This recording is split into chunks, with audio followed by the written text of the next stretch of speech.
Hello everyone, Darren here, and on today's episode of Watch the Academy, we're going to look at how to play the Tier 10 Russian premium tank, the Object 260. Now this is a tank that many players are saying is underperforming, and because I want to leave balance out of this video, I'm not going to cover that topic. But I do believe this tank has an interesting role, not as a heavy tank like its brother the IS-7, but rather more like a heavy medium like its sibling, the T10. So let's take a look. Now, the armor of the Object 260 is very similar to the IS-7. While its hull is roughly the same armor-wise, the turret is in no way like its counterparts the T10 and IS-7. As you can see by these pictures of the T10 and IS-7 I have provided with their bowl frying pan shaped turrets, the front of the turret of the Object 260 is more beak shaped, and while that may help bounce some rounds, it also opens the possibility of shot traps or even overmatch depending on where and what hits you. Another thing that is worth mentioning is the turret's sides are much more stronger than its counterparts and can potentially bounce shots from lower tier tanks or even top tier if angled correctly. But the turret side is also relatively flat, so do not rely on your armor bouncing everything. As usual for an IS-7 hull, the sides between the tracks and spaced armor are pretty weak, as well as the rear and top of the tank, so keep that in mind when dealing with artillery or tanks with high caliber guns.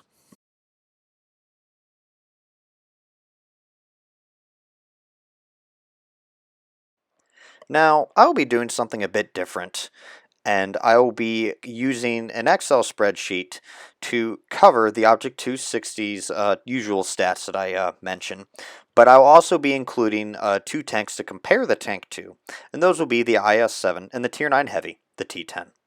So let's move on to the mobility in the engine. In regards to the mobility, you can see between the Object 260, the IS-7, and the T10, the Object 260 is marginally the fastest at 60 km per hour forward speed, and it is the same among the three tanks at 15 km per hour reverse speed. This means that you should have no problem keeping up with and supporting fast, medium, and light tanks, and you shouldn't have too much trouble reversing out of danger if you make a mistake. As for the fire chance, it's the same across all three at 15%. So a fire extinguisher can prove useful, but if you have firefighting skills equipped on your crew, you can forgo using a fire extinguisher and use food if you want to. Now, regarding the 122mm gun of the Object 260, I honestly could not find another tank that used the same exact gun, but I will let the stats speak for themselves here. With a base reload of 12.10 seconds, an aim time of 2.5 seconds, and an accuracy of 0.37, the 122mm gun of the Object 260 is the most accurate of the three heavy tanks I have listed, with the T10 coming in second, and the IS-7 with its 130mm gun coming third, which is not to be surprised because it is a larger caliber. As for the depression and elevation angles, it's nothing special.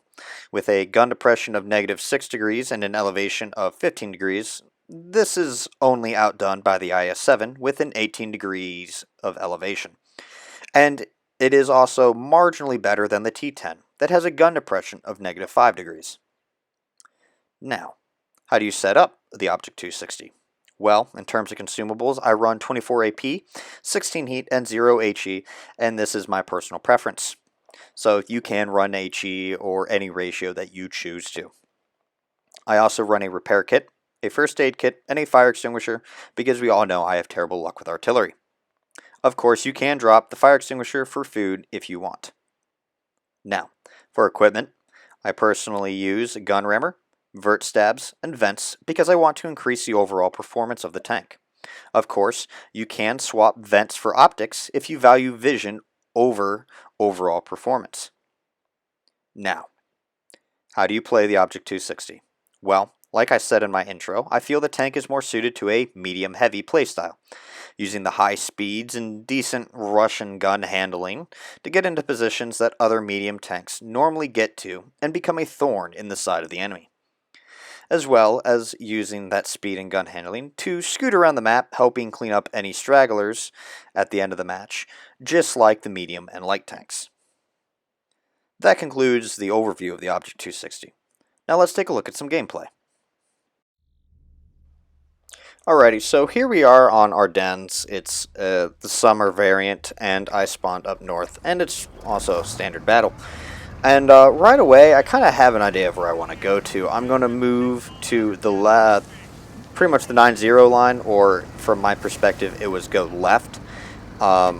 I figured that there was going to be with our larger amount of TDs, I figured there would probably be a couple people camping up there in the AB0 area, and they would be able to help provide some cover fire for any tanks that I spotted. So, seeing also the fact that I had really no mediums or anything coming with me on my side of the map, I decided that I was pretty much going to have to play that role of the medium. And right there, you saw I was a little bit hesitant because that's when I noticed I don't really have a whole lot of support. But the moment I saw that, like I figured would happen, with a good chunk of TDs going up to the A0 corner, I got a little bit brave, thinking, yeah, they'll definitely shoot anything I spot. So I go and I take the position of where you normally would see a light or medium tank go. I get a good amount of spots there. I got 4 tanks there. So they also know I'm there, but I know that they aren't really going to try and push me because, you know, they're getting detected and they're getting shot at too. So, but you can see I'm rolling up here. Obviously I cannot peek over. I don't have the gun depression, but the armor is holding up marginally well. I am bouncing some shots, and I'm also gaining spot assist at the same time. As you can see, I'm already up to 14-14 in terms of assisted damage. I haven't done any damage myself yet, but, you know, they are clearly desperate to get rid of me, as you can see by the 48 patent. 48 patent comes in, snapshots, and I'm able to safely return fire, as well as also spot him for the TD sitting up in the hill. He gets punished and taken out of the game relatively quickly. So, feeling boldened by the amount of support fire I am receiving, the tier 9 Polish heavy tank, the 50 TP, gets tracked, and so I push up to put a shot in, as well as try and make sure I get that spot assist there as much as I can. I see the 907 just while talking here. I did not notice if I put a shot into him or not, but here I am just respotting the other tanks there in the corner, pretty much reminding them, hey, I'm here. You want to come get me? Lo and behold, the Object 705 gets taken out by the Tortoise, still receiving that amount of support. The 907 shows himself again. This is the spot where I actually put a shot into the 907, and I do damage to him, reminding him that he is not really in a position to try and do much. So here I am right now. I see that the Type 61 is falling back. I'm still receiving the spot assist. I was thinking what was going to happen is they're going to sit here. I saw the 1:30 p.m. I didn't know where the 907 was. I didn't really want to get into a fight with them, also not knowing where the other TDs are. So I was deciding I'm going to circle back around, and I'm going to try and see if I can get behind them. And that's what I'm going to do. I'm going to use my mobility to get around behind them. I'm just going to adjust my mic here just a little bit. My apologies. And this is pretty much what I do. I see that there's a tank in the middle. I do see on the minimap that the medium tank is spotted. Type 61 bombed it. He fled. I managed to punish him for fleeing the scene of the battle there, and I track him, and he gets taken out, and I still receive track assist. So that was a pretty good trade-off right there, and a pretty nice, lucky shot that it actually managed to track him. 907 is busy dealing with the TD, so I just casually roll up behind him, put a shot into his backside, and I take him out. Seeing as the city probably needs to be cleared out here because the enemy looks like they're digging in, I'm turning around and I'm going back to the city. There's a small, little lag recording hiccup that you saw. Again, my apologies with that. It occasionally happens. So I'm using my speed to quickly get in and try and help the T30 deal with the Tortoise here. So I roll up right behind the Tortoise, put a shot into him for 480, and as you can see, the reload's pretty decent. Unfortunately, I wasn't able to help the Maustian, but I do manage to stop the Tortoise from pulling back any farther. I put another shot in the T-57 Heavy, and this is where I'm just going to rush. I have the health to be able to trade him. He's not even focusing on me, so I just rush him, put a shot in his side, and I take care of him. There's what I'm assuming is his platoon mate there. I see the T-95 also has his back to me, so I'm just going to casually put a shot into his rear and punish him for being out of position.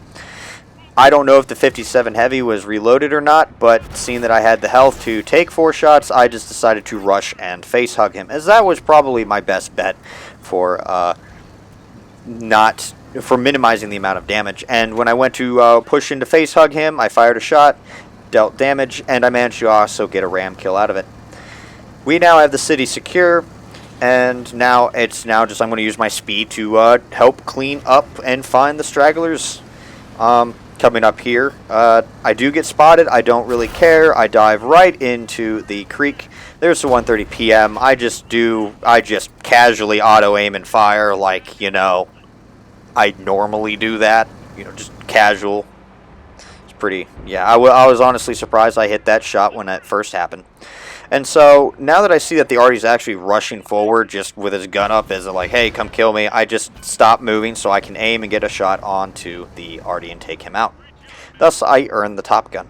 But as you can see by the post-battle results, I actually do over 8,500 damage. So overall, a very, very good game in the Object 260. And I also get the Mastery Badge because of it.